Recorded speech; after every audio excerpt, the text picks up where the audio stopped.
Bonjour à tous, nous sommes le lundi 29 juin 2026 et le sujet du jour, c'est sur ce qui risque de se passer en Europe dans quelques jours ou peut-être plutôt dans quelques semaines.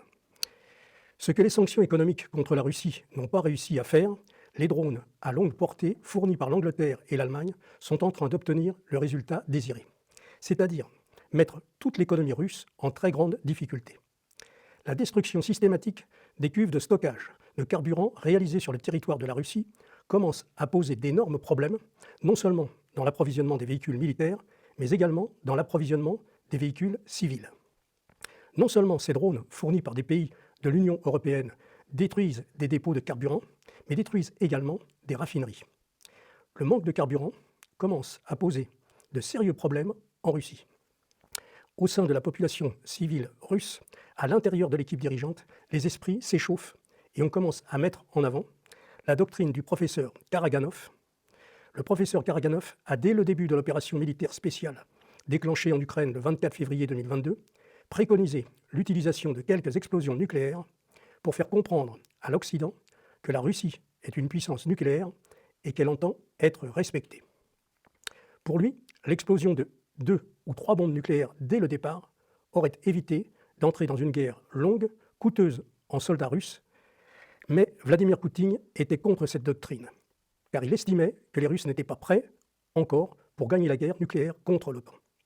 Vladimir Poutine voulait faire traîner les choses en minimisant le nombre de morts russes et utiliser ce temps pour produire un grand nombre de missiles hypersoniques suffisants pour détruire l'essentiel des bases militaires américaines installées dans le monde et qui représentent une menace pour l'existence de la Russie. En 2022, la stratégie mise en place par Vladimir Poutine était ultra-majoritaire et ne se discutait pas. Dans les années qui ont précédé le déclenchement de cette opération militaire spéciale, le lobby de la finance misait sur 2 actions conjointes pour renverser le gouvernement de Vladimir Poutine et mettre en place un gouvernement favorable aux intérêts du lobby de la finance anglais et américain. Le but était de faire éclater la Russie pour la remplacer par 5 républiques en plaçant à la tête de ces républiques des gouvernements favorables aux grandes fortunes qui composent le lobby de la finance. Il ne faut pas oublier que le lobby de la finance a pris naissance en Angleterre avec le développement des colonies et même les États-Unis ont fait partie pendant plusieurs décennies des colonies anglaises, au même titre que les Indes, la partie est de l'Afrique, etc., etc. Il existe encore en Angleterre des fortunes qui dépassent de très loin celles des Rothschild. Imaginez les familles propriétaires de la Lloyd, la seule compagnie capable d'assurer tous les navires qui tournent autour de la Terre, mais être également capable d'être le réassureur d'autres compagnies d'assurance en cas de grosse catastrophe. Lorsque la Lloyd décide de ne plus assurer les navires passant par le détroit d'Ormuz, la circulation dans le détroit d'Ormuz s'arrête. Les personnes qui composent ces familles sont organisées en réseau et se réunissent régulièrement pour élaborer la stratégie des prochaines décennies. Ces familles ont commencé dès le début des années 2000 à investir massivement en Ukraine. Dans les plans élaborés au cours de leur réunion, l'Ukraine devait servir de cheval de Troie pour semer des désaccords au sein de l'équipe dirigeante russe. Ces familles qui composent le lobby de la finance utilisent principalement les services secrets de 3 pays. Le MI6 en Angleterre, la CIA basée aux États-Unis et le Mossad basé en Israël. Depuis 2008, les services secrets russes observaient la mise en place de toute cette stratégie en Ukraine. En une vingtaine d'années, 50% des terres agricoles en Ukraine sont devenues propriété de sociétés anglaises. La corruption s'est développée à la vitesse grand V. En Ukraine, et des milliers de jeunes Ukrainiens ont fui ce pays qui était devenu difficile à vivre, même quand on travaillait. La corruption s'était introduite à tous les niveaux de la société civile et militaire. Pendant ce temps, les États-Unis augmentaient le nombre de pays intégrés à l'OTAN et des bases militaires américaines s'installaient dans les pays nouvellement inscrits dans l'OTAN. Ce système, mis en place en Ukraine entre 2014 et 2022, fut le même que celui utilisé par Israël depuis des décennies.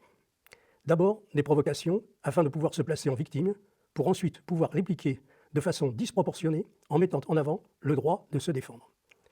À l'intérieur de l'Ukraine, les militaires russes ont découvert depuis le mois de mars 2022 l'existence de 12 laboratoires créés par la CIA, travaillant sur des armes bactériologiques dont certains s'étaient spécialisés sur des virus qui ne seraient actifs que sur des personnes d'origine slave, en travaillant sur les ADN spécifiques. Nous sommes loin d'imaginer jusqu'où peuvent aller des personnes à l'intérieur de l'espèce humaine. Donc, en martyrisant la population russe vivant dans la partie est de l'Ukraine, les autorités ukrainiennes, aidées par les services du MI6 de la CIA, savaient qu'à un moment ou à un autre, les militaires russes franchiraient la frontière pour porter secours à la population russe vivant depuis des siècles sur ce territoire devenu ukrainien. Ce n'était qu'une question de temps et de nombre de victimes. À partir de combien de morts la Russie déciderait d'intervenir pour arrêter le massacre de la population civile du Donbass, réalisé par des militaires formés et armés par les équipes de formation militaire américaines et anglaises.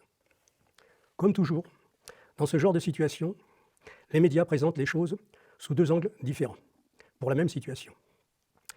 Si les victimes sont dans le camp du politiquement correct, les troupes qui interviennent pour leur porter secours ne font qu'accomplir un devoir d'ingérence cher à notre ancien ministre, le docteur Kouchner. Si les victimes sont dans le camp opposé, alors les militaires seront qualifiés par André Berkoff d'envahisseurs ou d'agresseurs. Lorsque l'aviation française bombarde en Libye, c'est au nom du devoir d'ingérence, afin d'éviter le massacre des populations civiles. Mais lorsqu'après 18 000 morts dans la population civile russophone, les Russes interviennent dans la partie est de l'Ukraine, ce sont des agresseurs, selon André Berkoff. Depuis des décennies, les choses se déroulent toujours en faveur du lobby de la finance, qui dirige les États-Unis et l'Union européenne. Mais depuis quelques années, le monde est en train de basculer. Le développement des BRICS a rendu les sanctions économiques prises par les États-Unis et leurs alliés complètement inopérants et inefficaces. Ce n'est pas l'organisation qui est importante, après tout, ce n'est qu'un machin, comme aurait dit le général de Gaulle, une organisation bureaucratique de plus. Non, ce qui est important, c'est qu'à l'intérieur des BRICS, il y a 4 pays à la pointe de l'innovation technologique militaire. La Russie, la Chine, l'Iran et la Corée du Nord. Ces 4 pays ont les capacités militaires de détruire les États-Unis et cela change tout. Les capacités militaires des États-Unis, ce n'est pas seulement les forces militaires dans le territoire des États-Unis. Non, c'est avant tout les 750 bases militaires installées dans le monde, capables de porter une attaque n'importe où dans le monde. L'Iran est en passe de chasser les Américains de leurs bases militaires au Moyen-Orient. La Corée du Nord aura pour mission de détruire les bases militaires américaines en Corée du Sud et au Japon. La Chine, avec sa flotte de 70 sous-marins équipés de missiles à tête nucléaire, aura probablement pour mission d'attaquer la côte ouest des États-Unis à partir de l'océan Pacifique. Mais tout cela, ce sera pour le grand jour. Nous n'en sommes pas là, mais nous nous en approchons. Et pour paraphraser la palisse, je dirais que nous n'avons jamais été aussi près. Donc, pour revenir sur la situation en Ukraine, le lobby de la finance a dépensé des centaines de milliards de dollars pour déstabiliser la Russie, et c'est un échec total. La population russe est derrière Vladimir Poutine. Ayant échoué en Ukraine, ils ont tenté de renverser l'équipe dirigeante en Iran.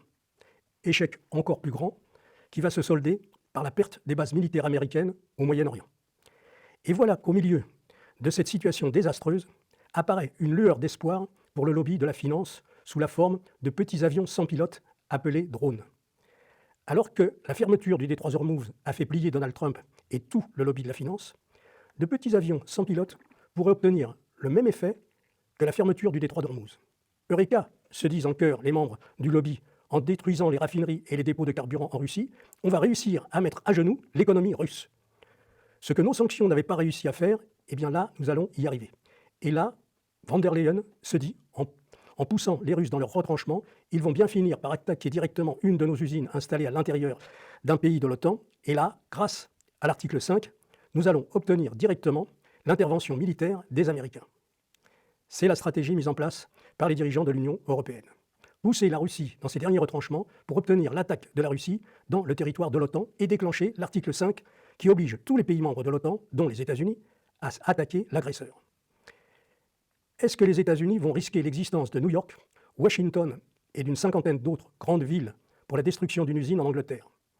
On peut penser que non. Il faut savoir que l'Angleterre a fourni récemment à l'Ukraine 150 000 drones.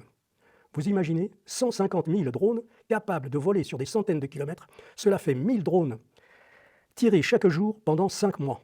1000 drones, de quoi saturer les systèmes de défense russes et de continuer à détruire des derniers dépôts de carburant. Depuis quelques semaines, la doctrine prônée par le professeur Karaganov depuis 2022 est devenue majoritaire dans la population russe et dans l'équipe dirigeante de la Russie. La doctrine se déroule en 3 temps. La Russie envoie des missiles à tête conventionnelle pour détruire la source de fabrication des matériels militaires fournis à l'Ukraine. Pour faire comprendre que les armes nucléaires sont là pour être utilisées, on fait ensuite exploser 2 ou 3 têtes nucléaires d'une puissance moyenne au-dessus d'une région peu peuplée, dans un pays de l'Union européenne.